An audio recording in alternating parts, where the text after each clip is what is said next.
Hey, Chief Charles Taku, you are a jurist of international repute at the International Criminal Court (ICC) in The Hague. You are also a Cameroonian, and your views are well respected not only in Cameroon and Africa but beyond.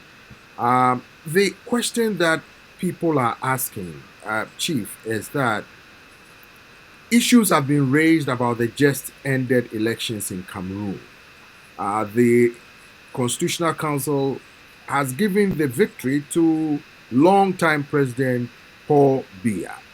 The main opposition party and other opposition groups have totally rejected the outcome, saying it did not reflect the will of the people on the ground. Chief, what are your thoughts about the current situation regarding the election and its aftermath in your home country, Cameroon? Well, thank you so much for inviting me for this program and for asking this question. I've heard the considered view that Cameroon has never organized free and fair elections since it attained independence on the 1st of January 1960. If you see, at independence, the first president of Cameroon was not democratically elected through free and fair elections with popular participation. And from thereafter, they quickly moved into the problems involving the Southern Cameroon conflict, which is ongoing because of the problems associated with the manner in which the first territory was handed over to Cameroon. And then after 1963, Wanko, a prominent member of the UPC, was assassinated by the government of Cameroon. The country fell into conflict with the UPC conflict, So the government quickly imposed a police state and a state of emergency. And therefore, 1964, the elections in 1964 were under a state of emergency. And also, in 1972, the referendum that abolished the federation again was held under a state of emergency because of the trial and assassination of the UPC leader, NS Wanzi, and Bishop Domo. And we all know that under the International Covenant for Civil and Political Rights, when you declare a state of emergency, you suspend civic rights of the population. So any poll organized when the civil right of citizen or under state of emergency is null and void. It has no legal effect whatsoever. It will be like obtaining the popular sovereignty on the barrel of the gun with civil rights suspended. Now, when I handed over to Paul Biya in 1982, it wasn't through a free poll. He made appointed him, saying he was considered successor.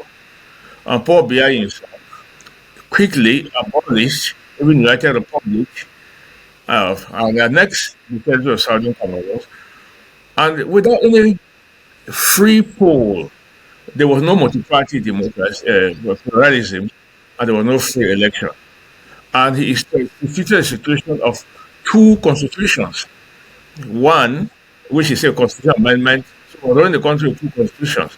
And therefore, I can say for now that these elections, like previous elections, were held in a situation where they did not have a constitutional framework for free and fair elections, and did not have any particular legal framework under which a free and fair elections could be held. And therefore, it was widely known that any election conducted under a system like this could not be free and fair. So the elections were a charade, the elections were not free and fair, and the election produced a result which has been widely rejected, fraudulent. Secondly, as it's known, the country has been in a war for over 9 years, the war of the Southern Cameroons. In the extreme north, that's in the Sahelian part of Cameroon, you had the Boko Haram insurgency. And you have also widely displaced population across the region. And therefore, what they call Cameroon could not have been in peace enough to organize a free and fair poll. The international community, the United Nations, in particular the African Union, and the international mechanisms for democracy, accountability, were well aware, as have been in other African conflicts, that a free and fair poll could not organize in Cameroon. Take note that the United Nations were aware, European Union, and other multilateral frameworks that Cameroon is a partner, that this war had metamorphosed into a genocide. Thousands of people killed, and many of them had fled to Nigeria. And therefore, to allege that voter registration occurred in the situation of war conflict with Boko Haram in the north, in the Sahelian part of Cameroon, with the war in the southern Cameroons, is clearly inaccurate. And that's why, prior to elections, the Electoral Commission, which was handpicked by the president, did not publish a register of voters as it's supposed to be. Prior to the election, the government did not organize a national census, as it is mandatory for the organized national census in order to know the population, to have the population statistics in order to organize free poll, arguing that this census, which was scheduled to take place in July, could not occur because they did not lack the resources. And therefore, during the elections, it was seen that many of the names in the electoral registers were those of dead people, suggesting that they used the statistics, the registration, the past registration which occurred to register voters. And secondly, many people did not find their name on the electoral register. Be that as it may, the people who registered overwhelmingly voted for the opposition member, Issa Chiroma Bakari. They voted for him because technology had come. It was no longer possible for the fraud to take place in the confines of offices as used to be, because people were there on the spot, recording and declaring the result. People were there on the spot. They were able to know. And most of the population is the city center. In the past, they used to fraud the election saying that they won in the northern regions. But this time around, they now said they won the elections from the rural areas. And which are these rural areas when many people have fled the war to neighboring nations? So Chief Taku, my question is, what you are saying, therefore, means that you are not surprised about the absolute rejection of the outcome of the election by the opposition. Yes, it is not only rejected by opposition, but rejected by electorate, the majority of electorate. Many of them young people, the population of young people in Cameroon is very, very, very high. Many of the young unemployed people. So the electorate itself, and therefore these demonstrations and violence you see in the different towns is not even organized. It was bound to happen. And one of the reasons why this election is different from other elections that occurred, where fraud occurred, is this. One, is that many of these people were able to communicate among themselves through modern technology to know what was going on in different locations, to identify the centers of fraud, to organize civil administrators who are not bound, who are not members of the Electoral Commission, confiscating the result. The elites who have been involved in fraud in the government were there, each of them with government helicopter, government resources, confiscating the result and manufacturing, overturning them, and brutalizing the people. For example, it is inconceivable that in the southern Cameroon regions in the northwest and the southwest of southern Cameroon, where there have been a boycott, where most of the population had fled to Nigeria, and many of them internally displaced, and it was admitted by the election commissioner that could know the registration, that you found that the highest number of votes attributed to the came from them. 67%, 68%, 69%. In my own royal community in Libya, Fontaine, and here even where I was, in the town where I was, that they hardly, apart from the military post, you don't have even of the two people there, you found out about 3,000 people come on the electoral register. How did that happen? It's still what has incensed the people, annoyed the people very much about this blatant lying, and the fact that they were able to capture the manipulation of the voters or the stealing of the vote on their phones and to communicate with each other and to snap them and to distribute them. So there is a whole record of the fraud in the hands of the electorate and the hands of the opposition. Now, Chief, the issue somebody also raised to me was that the head of the Constitutional Council that declared President Paul Biya as winner of the election was seen jubilating with friends and making fun of the situation, basically enjoying the victory. And some people are saying there was no level playing field and you cannot even challenge the outcome of the election. It did not reflect the will of the people. And that is why people are so incensed. What are your thoughts? Well, in democratic societies, people who are dealing with elections, the popular sovereignty of the people, they go through a sort of vetting, congressional or vetting, in order to ascertain their independence and to give them a security of tenure in order to make sure that they exercise their independence. But both the Electoral Commission and the Constitutional Council are appointed by the president, and most of them, all of them, are members of his political party, the CPDM. Many of them are people who have served in his government.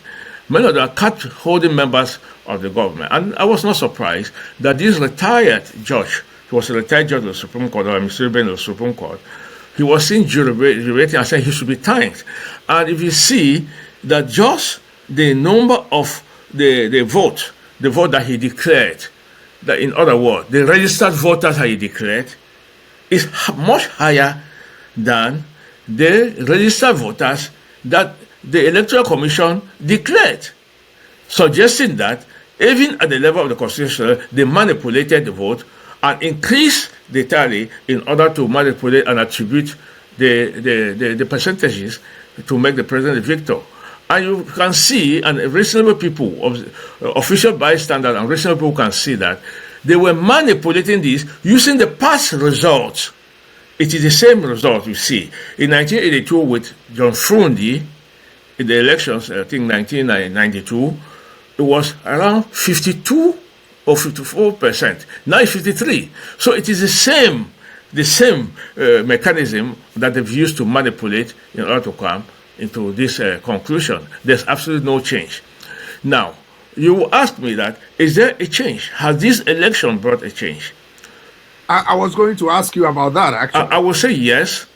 Take note, Issa Chiroma, who has won, is about the only survivor of the northern elite that were incarcerated or killed after the so-called attempted coup d'etat that occurred with President Paul Biya in 1984.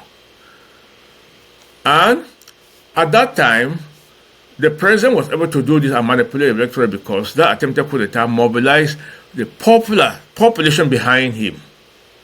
The situation changed this time because Issa Chiroma, although he had served as a member of the government and the actual government spokesman, he was actually an outsider in the sense that he came to the political scene as an engineer working with the railway corporation. Most of the people we find here were civil servants, many of them who have gone to ENAM, the school of administration, or the political elite.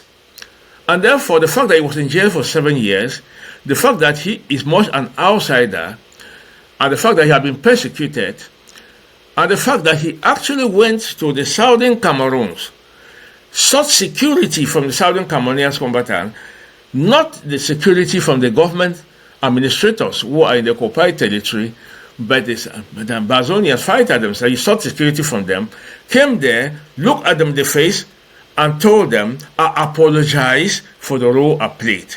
I was the government spokesman. I had no choice but to announce this, and that crimes have been committed against you, a wrong has been made against you. If I'm voted, I can redress it.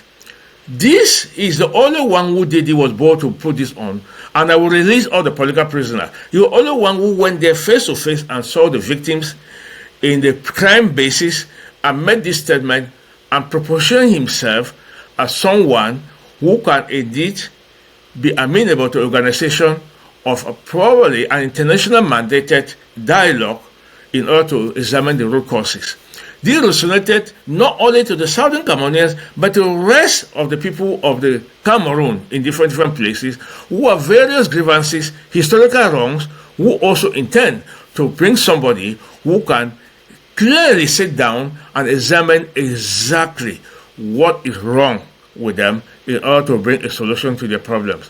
They saw him as that person who is closer to them, who resembles them, who is one of them, who himself has a grievance about what happened to his people and to himself, and who is willing to look at people and apologize. Because if you could apologize to Southern Cameroonians, then he is somebody who can apologize on behalf of the state of Cameroon and on behalf of his own participation in the crime, and also to seek accountability for crimes that have been committed and get the people, the masterminds of the genocide and other crimes, to get them prosecuted.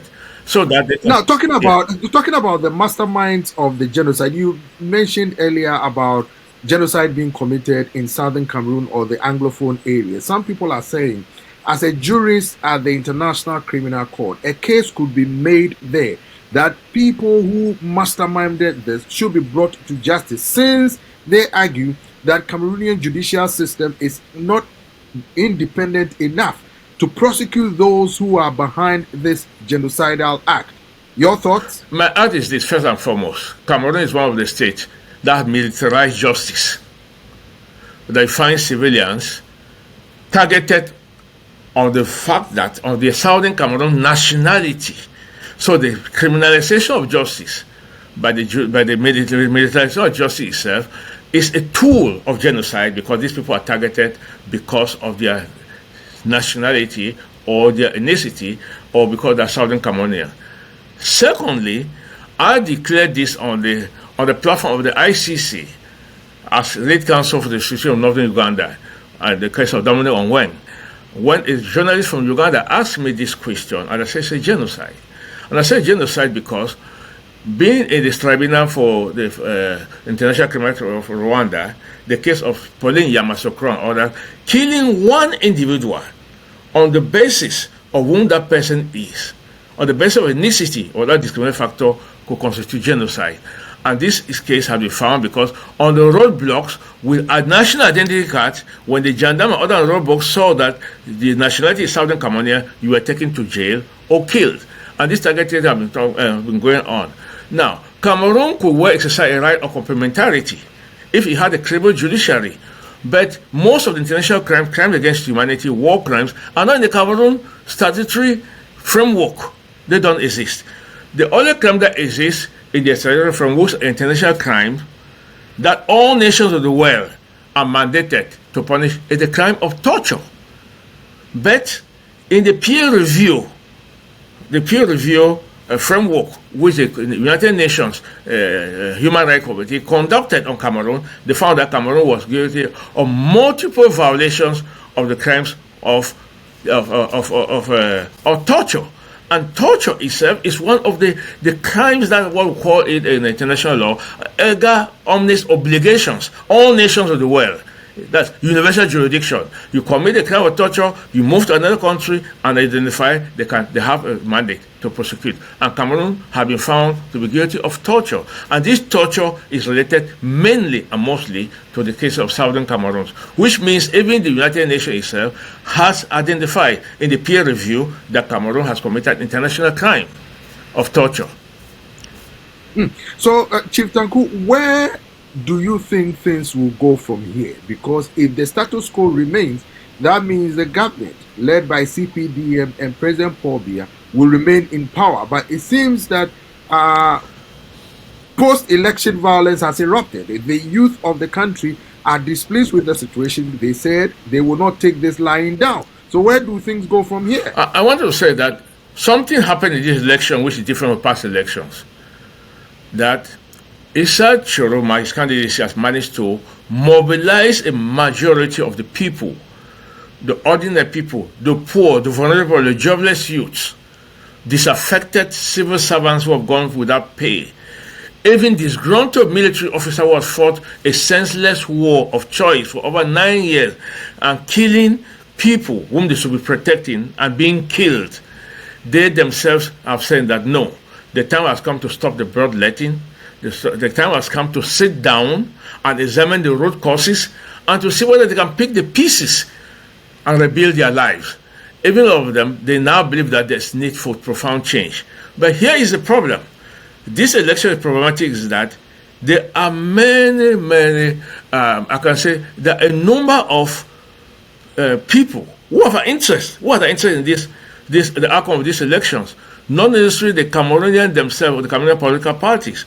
Take note, the government is what we can call a sort of new colonial puppetry, in that it is the government that had led unrestrained new colonial interference in the exploitation of the resources, including the petroleum and mineral resources in the Southern Cameroon, which is one of the factors for the war and for recolonization and annexation of the Southern Cameroon.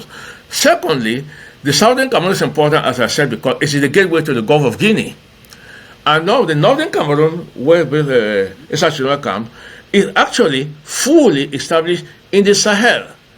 And they have a multilateral treaty framework, which they call the Niger, the Lake Chad Basin Commission, which you have Chad, you have Niger, you have Libya, and you have Cameroon and Nigeria. Now, this framework is also the framework where you have Boko Haram. You have the multilateral force fighting, and you find the forces, the African Charter on Human and People's Rights, the Banjul Charter, in its preamble allows foreign military bases on the continent of Africa. These foreign military bases were kicked out of Niger, which is a member of the multilateral framework of the Lake Chad Basin. Now they find themselves now in the Cameroons.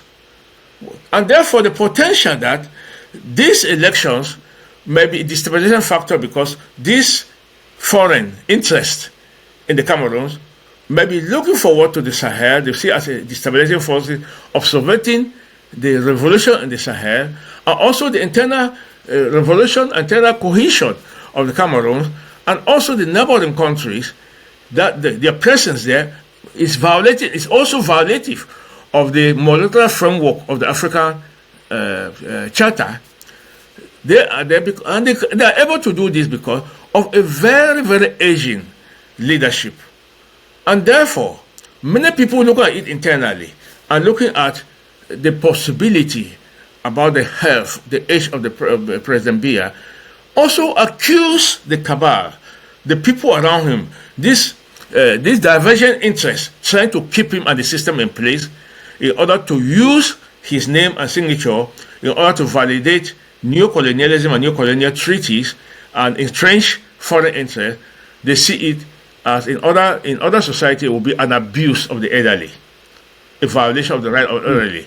It is a violation of all elderly people, and the violation of African cultures and traditions of getting an old man of that age who should be protected, who should be respected, who should be allowed to retire and home in peace and establish a legacy. They now want to paint him, to label him, that at the end of the day, he ended the mandate, he ended his life by extending the genocide in Southern Cameroon to the entire Republic of Cameroon, and probably making Cameroon a failed state. Yeah, thank you very much, Chief Charles Taku. We appreciate your thoughts. We will continue this conversation as the situation unfolds in the Cameroons. Thank you very much. And your last words, Chief. And thank you very much for talking to me. I used to talk to your colleagues in the Voice of America before, Scott Steen, who later on met me in 1999, thereafter in the Great Lakes, when I was lawyer, lead counsel in the International Criminal Court of Rwanda. And many of your colleagues who came to the Special Court of Sierra Leone, and some of them who had met me in the ICC. So I've been around for a while, and I've heard you before, and I actually support your framework, support your network, and I think you are a very compelling voice for Africa, for your international community, and we'll continue to support you. Thank you very much, Prof. I appreciate your thoughts there. Thank you.